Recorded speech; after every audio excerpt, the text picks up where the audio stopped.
Brought to you by concordiatheology.org, bringing you resources that support the vigorous life of the mind in service of the gospel of Christ. Welcome to Tangible, Theology Learned and Lived. We're exploring the ways in which theology permeates all aspects of life. Through conversations with faculty at Concordia Seminary, St. Louis, we will challenge you to deepen your theology and live out your faith in Christ. I'm your producer and host, Jessica Bordelot. I'll talk with a variety of professors on a variety of topics, something different every episode, but all pointing to the intersection of faith and daily life, because it's tangible, theology learned and lived. Today we're discussing the work of J.R.R. Tolkien. He was an English writer and philologist, which is a scholar who studies and interprets ancient texts and languages. He was a professor at Oxford from 1925 to 1959. He is most known as the author of the fantasy books The Hobbit and The Lord of the Rings. These are among some of my favorite books, and I am thrilled to be able to discuss Tolkien today with Dr. Charles Arand and Dr. Kent Burreson. Dr. Charles Arand has been a faculty member here at Concordia Seminary, St. Louis since 1989. Serving as a professor of systematic theology and the director of the Center for the Care of Creation. His areas of expertise include the Lutheran Confessions and theology of creation. He is a prolific author, having published numerous articles, translations, and books. I first met Dr. Arand when I was a student in one of his seminary classes. He's one of my favorite professors here. Dr. Arand, welcome to the show. Thanks, Jessica. It's really an honor to be here and do another podcast with you. We've invited another Tolkien enthusiast, Dr. Kent Burreson. He is a professor of systematic theology here at Concordia Seminary, St. Louis, and has been on faculty since 2000. He earned his Master of Divinity here and a master's degree and PhD from the University of Notre Dame. His area of research focuses on the history of Reformation and post-Reformation worship. Dr. Burreson's love of narrative has inspired him to be an avid reader since childhood. Dr. Burreson, welcome to the show. Thanks, Jessica. This is my second time on Tangible, and so I'm thrilled that you invited me back a second time after talking about Willa Cather the last time I was on. Now you're back for another author. That's right. Great. Speaks well of you. I guess so. So before we start the discussion, I'd just like to know from each of you what started your interest in Tolkien's work. So it's an interesting question. My interest developed when I was young, not surprisingly. I think a lot of people develop an interest in especially The Hobbit and Lord of the Rings when they're young. So I started The Hobbit, made it through The Hobbit, and then started Volume 1 of Lord of the Rings and got about halfway through. I was probably about 12, 13, and I never finished it. And so then about maybe 9 years ago, something like that, I thought, I need to finish Lord of the Rings. So I went back, reread The Hobbit, and then read all 3 volumes of Lord of the Rings. And then subsequently, my readers group is reading through them again. So this is now the third time. That was how it developed. Awesome. Yeah. What about you, Dr. Arand? Well, I read through them for the first time when I was in college at Concordia, Milwaukee. It was over a summer. I had a summer job working third shift at a plastic injection molding factory. And so over lunch hour, I would sit outside under the stars and basically read Lord of the Rings. And so that's what I spent the summer doing. That was my first acquaintance or, I suppose, deep dive on it. Certainly when my son became interested in Lord of the Rings, especially both reading them when he was in high school and then later with the movies. I think on a personal note, in the last year or so, I've become interested in Tolkien scholarship as well.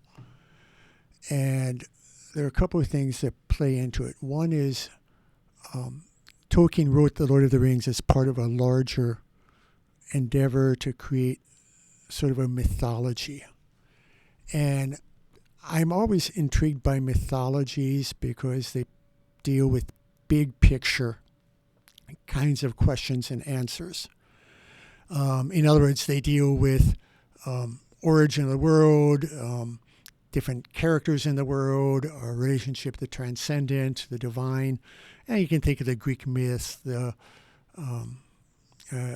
northern myths. Tolkien was especially interested in the Finnish myths and so forth.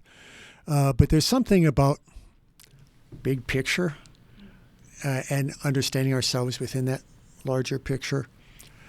And Tolkien does that. Part of my interest in that too is I'd say, what is human meaning, or how do we talk about meaning? Because normally you think of meaning within a larger picture, like how do I fit and contribute into the larger story or larger scheme of things, I suppose. And Tolkien provides a pretty good way of getting into that, and provides narrative answers in some respects to those kinds of questions. Because of the world that he made? Yeah, the world that he made. There's a scholar by the name of E.L. Risden who wrote Tolkien's intellectual world, I think. And he makes the point that, I don't have the exact quote in mind, but he makes the point that Tolkien sought to provide narrative answers to the questions of theology and philosophy. And I just found that very intriguing for our context. And I found it intriguing also because as I've been learning more and more about, say, artificial intelligence and how that may replace a lot of jobs or occupations and so forth. So what does it mean to be human if my purpose in life is not tied to my job in a sense, as it has been for many of us? So I find Tolkien an interesting conversation partner to think through a lot of those questions, because he wrote, at a time when mechanized war was becoming more and more common. And he was a soldier in World War I, And he was right? a soldier in World War I. That would shed some light on some of the battle scenes in The Lord of the Rings. Oh, no question. Yeah, except, it also sheds light on sort of, as he wrestles with what is courage and what is the nature of a warrior today, for example. It's just a mass of humanity trying to survive, and a leader is you're taking care of your company to try and keep them alive, and intelligence becomes important, not just sort of brute strength. And so that's where Faramir comes into play. You get sort of a very different character in terms of how he views war and courage as a warrior and so forth. Yeah. And that would have been, he and Boromir were brothers, the sons of the steward of Gondor. Right. Right. So this Right. is a character. Boromir was all flesh and muscle, and his brother was thinking through things. Exactly. Okay. Yes. So there we Yeah. go. All right. Yes. Yeah, that's a good contrast. Same thing's true of Aragorn too. I mean, his development in the early parts of the work, you wouldn't perceive that he had the capacity to lead and guide and in that way early on. Yeah. But then it comes about then in the battles. And Yeah, I think the other thing with Aragorn too that comes through that's underappreciated, I think, is that the role of a king is the role of a healer. So he wouldn't go into Gondor until the people were ready to welcome him, and he had kind of proven to have the hands of a healer. Mm-hmm. And I'll remind listeners, Aragorn was a character who hid his identity for a long time. No one knew he was a future heir, and then he comes out blazing, defeats the enemy. But while he's still there's that time between his identity being hidden and king, where he's walking in the forest, he's healing people. Yeah. I think the thing that really intrigues me, that probably has intrigued me, is, as Kent knows, I've been interested in first article theology for a long time. And a number of years ago, Dr. Eric Herman and I wrote an article together called The Places and Promises of God, where we tried exploring the commonalities that Christians have with non-Christians and how those common places can open up conversations. Sometimes I've kind of wrestled with how do you reach sort of a non-Christian audience without sort of being in your face kind of thing. And an audience that perhaps increasingly is becoming a little more, I don't know if I want to say anti-Christian, but perhaps it's not the first place they're going to look. And I think what intrigues me about Tolkien is his Christian faith does undergird his writing, but it's not sort of in your face or overt. He said, I cordially dislike allegory in all its manifestations, and always have done so since I grew old and wary enough to detect its presence. I much prefer history, true or feigned, with its varied applicability to the thought and experience of readers. Now here's the key. I think that many confuse applicability with allegory, but the one resides in the freedom of the reader, the other in the purposed domination of the author. So what he's saying is that applicability allows the reader to read the text and sort of draw from it that which resonates with them, in a sense to engage that which they find to be meaningful or helpful. Whereas he sees in allegory, the author is attempting to, if not impose, direct the reader to a particular interpretation. Does that make sense? Oh, yeah, no, absolutely makes sense. It's one of the reasons I know you've noted this, that he was hard on Lewis, who was his friend, obviously, in the Inklings, but hard on Lewis with regard to works like Chronicles of Narnia. Yeah. Because it was so thoroughgoingly allegorical in nature, you know. But there was definitely Tolkien definitely he did not appreciate Lewis's Chronicles of Narnia. No, felt they were too much in the face. Yeah, and not that he was a contrary or took issue with Lewis's Christianity or anything. By right, any means. Of course. Right. I'll remind our listeners they're talking about C.S. Lewis, and he and Tolkien were contemporaries, and they would compare each other's writings in a group called the Inklings. And I think Tolkien even played a role in helping C.S. Lewis become a believer. Oh, yeah. So there's a sense here where it seems like Tolkien, because he's writing Lord of the Rings almost as a pre-Christian history, prior to, say, Genesis, prior to the Bible as we know it, in a sense. But at the same time, the characters, the themes with regard to virtue, the antithesis to power in favor of virtues such as humility, renunciation of power, things along those lines. So by not writing it as an allegory, it allows readers from a wide variety of backgrounds, Christians, non-Christians, to come and read it and, in a sense, find themselves within it, find things that do resonate with them, because I would argue it deals with creational first article kinds of matters that pertain to everybody. And that can provide a meeting ground for conversation between Christians and non-Christians, and ways of getting into a Christian conversation without immediately saying, if you were to die tonight, do you know for sure that you would go to heaven? I think that you referred to that, Dr. Burreson, in a past episode when we were talking about literature, and you said that you can back into ideas yes, like that's right. that. Tell me I more. like that. Yeah, I mean, that literature allows you to penetrate ways of thinking and perceiving the world that you wouldn't otherwise, wouldn't be brought to consciousness.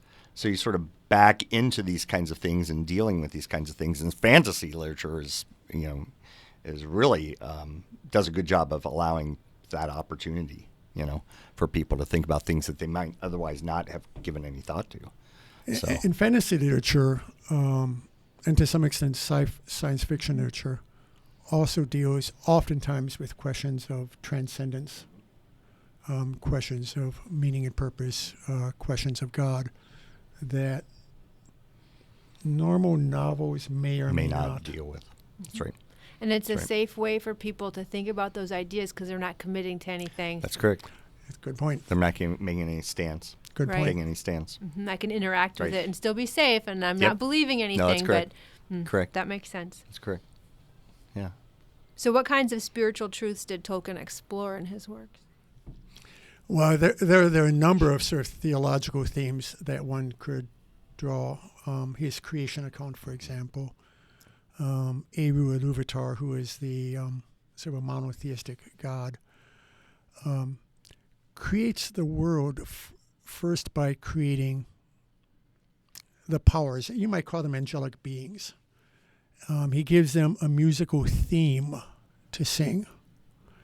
They sing variations of that theme, and then that music becomes the world that Iluvatar brings into existence, along with the history of that world. Similarly, there's an angelic being named Melkor who introduces dissonance. He wants to introduce his own theme, so to take the place of Iluvatar. He brings disharmony or discord to the music. So you kind of have a pre-human fall here. And the discord he brings gets woven into the world. Iluvatar weaves it into the world. He's going to transform it. But there's a sense where evil is almost embedded or imbued within the matter of the world, so that there's a reason why gold attracts and elicits sort of greed, in addition to the maybe the desire of the person involved. You get issues raised where he explores the relationship between mortality and immortality, mortality of humans, immortality of elves, themes of providence and free will, themes of virtues with regard to, like I said, humility, renunciation, the value of small, faithful deeds that we'll see with like Sam Gamgee, the notion of hope, I don't know, there are a lot of themes. Suffering is another Suffering one. would be Nature of another suffering. one. Yep, Mhm. that's a good one. Mhm. So The very idea, one of my favorite mottos these days, is the words that Galadriel spoke to her to the fellowship in Lothlorien about how she and her husband have fought the long defeat. They defeated Morgoth, and that only lasted momentarily, and then Sauron arose, and in one letter, Tolkien writes, that he says, I am a Christian and I'm a Roman Catholic. I see history as nothing other than a long defeat with glimpses of the final victory. I see. So they It's sort of good theology of the cross for Lutherans. sure It is. They keep having small victories over evil, But they don't last. right? Yeah. They But aren't permanent. that's not the end, though. They know that it's not There's going to hope. stay There's there. hope. And that's the difference, I think, And- between Tolkien's story and, say, Star Wars, Mm-hmm. right? Because Star Wars, good and evil are forces, and they're equal, and they have to balance out. Oh, and that's Very, good. very Manichaean. right. Everything starts out good in Tolkien's world. The creator Yeah. is Oh, yeah. good. Yep. The song is good. Yep. But then the evil that gets woven into it is from an outside source. You get this. It's paralleled in Lewis too. Lewis has this rich kind of conceptualization of creation. You've got talking beasts and talking, all these kinds of things, and Tolkien makes a similar kind of move, but it's what's different between the two. I think in Tolkien, there's a greater realization that creation is sort of pregnant with the life of God in that sense, pregnant with God's life in terms of they're very oriented toward the creation and oriented toward serving the creation, and their life is sort of an embodiment of stewardship and care for the creation. So that's what I mean by sort of pregnant with And you with get the that life with of God. Galadriel too. You do. You know, preserving beauty Mm-hmm. in Lothlorien. Yep. No, you're raising a really good point there. Well, that issue of sacramental character that you brought up ties in with Tolkien's essay on fairy stories that you like so much. Yes. And one of the things he says about fairy stories is that it creates a secondary world with internal consistency and coherence. Well, he wants you to enter into the world and sort of live within the world, and everything within the world fits with everything else. So it's a universe that makes sense, that could be real. Yeah. One of the purposes is that it helps us to recover sight in the primary world where we live.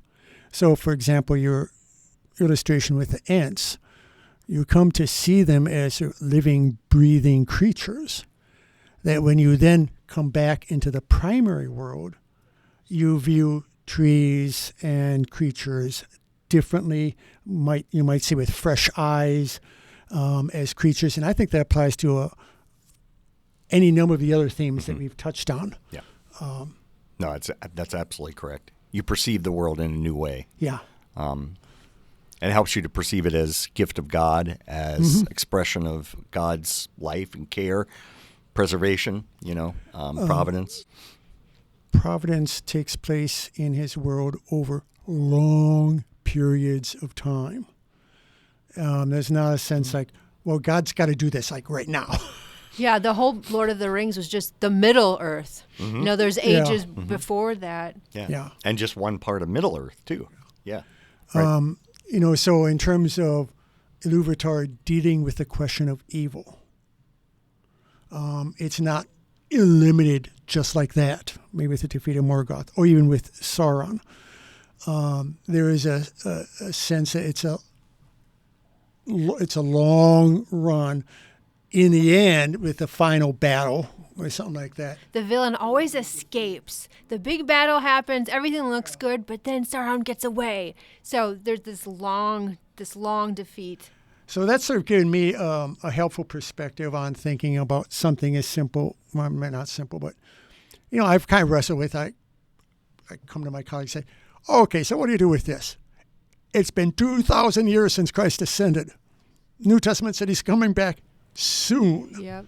More time has passed between his ascension and our present day than passed from Abraham to Christ. I think I'm pretty close to that. Well, oddly enough, Tolkien, with that long view of providence, it's like, oh, okay. It's on God's time, and he's going to bring it about when he brings it about. When he brings it about. Right. He brings it about. Right.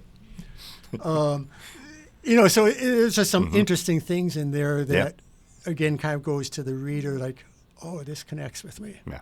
Okay. Yeah. This is sort of dealing with something I've been wondering about, and maybe gives me an insight as to how to think about it. Yeah, that's right. Give me an example. What's something that you have found interesting in Tolkien's work that has opened up a different kind of understanding for you? Yeah, I mean, so one of those things were the Ents that I was talking about, a greater appreciation for nature, for life within the creation, and perceiving those as opportunities to be aware of God's provision, to be aware of what God intends with the creation. So Dr. Aaron was talking about the beauty of creation, that beauty is constitutive of the creative act. And so his narrative with regard to the Ents, and that there's a relationship between all the other elements of creation and myself. So I often will tell students, when I was young, my mother took me to the Cincinnati Zoo. There's a plaque about a passenger pigeon. The last passenger pigeon that lived here in the United States died in the Cincinnati Zoo in 1920-something, I think. And I was just fascinated by that. How could a creature no longer exist? There were hordes and millions of passenger pigeons, and we humans killed them off. And so part of what I envision entering into the kingdom of God at the end of time is that I'll see a passenger pigeon again. God intends us to have relationships with the rest of His creation and with all of the creatures in His creation. I think Tolkien's narrative, especially with the Ents, but in other places too, develops that kind of understanding or appreciation. What about you, Dr. Arand? I can think of a couple of things, but one that jumps into my mind because I was thinking about it on the way in today, actually. I'm going to come back to Galadriel. Only if I keep referring to her, I know, but it's because She's one of the best characters. Yeah. Well, Yeah, Just go nuts. I've been trying to sort of think through her character arc because she's the only character that has lived through all the ages, from the Undying Lands before they came to Middle-earth, all the way through the First Age, Second Age, and into the Third Age of Middle-earth. As I slowly move toward retirement, and as I've shared with you, I think, it's like, well, gee, I've done all this writing and teaching, and what's been the point, what's changed, what impact has it had, kind of thing. And so I've been thinking about Galadriel's refusal of the ring, because you have this line, I will diminish and remain Galadriel, instead of becoming this queen. And there's a sense then by her refusing it, rather than trying to be in control and become sort of the new Sauron, she lets go of it and instead trusts, in a certain sense, Iluvatar's providence.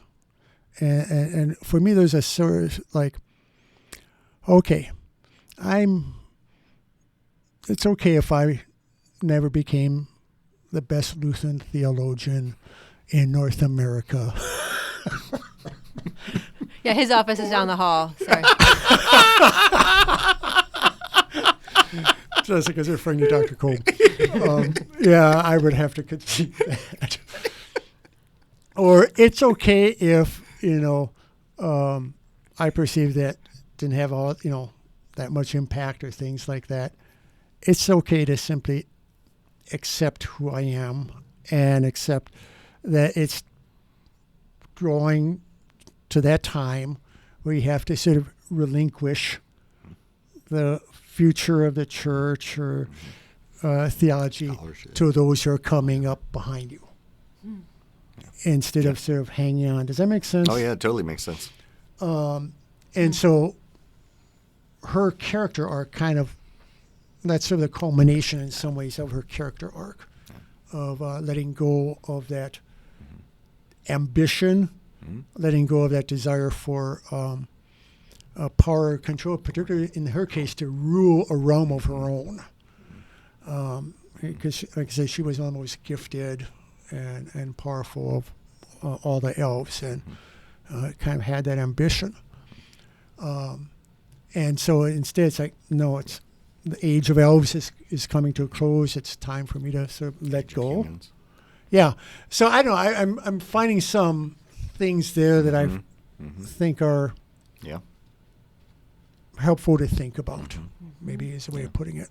Yeah, I'd agree wholeheartedly. Yeah. And all our stories are brought under God's providential guidance. All of ours. Yeah. So all the characters in Lord of the Rings are that's under true. that. In different ways. Yeah. I'd love to continue this conversation. I think it would be fun to zoom in on a specific character and discuss the themes that Tolkien weaves through their narrative arc. So I'd like to invite our listeners to keep their eyes open for a future episode where we will start by discussing the character of the Hobbit, Sam Gamgee. Thank you. This was great. I love talking about theology and literature, especially with people who've invested time thoughtfully considering the ways in which the two interact and how that influences our lives. I'd like to thank both of you for being so open and willing to share with us. Dr. Arand, thank you for being on the show. Thank you for having me, Jessica. Dr. Burreson, thank you for being here. Yeah, Jessica, thanks for the opportunity. And thank you for listening. You can find more episodes of Tangible on all the major hosting apps or on our website, concordiatheology.org. We have a lot more free resources there. Check it out. I'm your producer and host, Jessica Bordelot. Join me next time when we talk about the intersection of theology and daily life, because it's tangible. Theology learned and lived.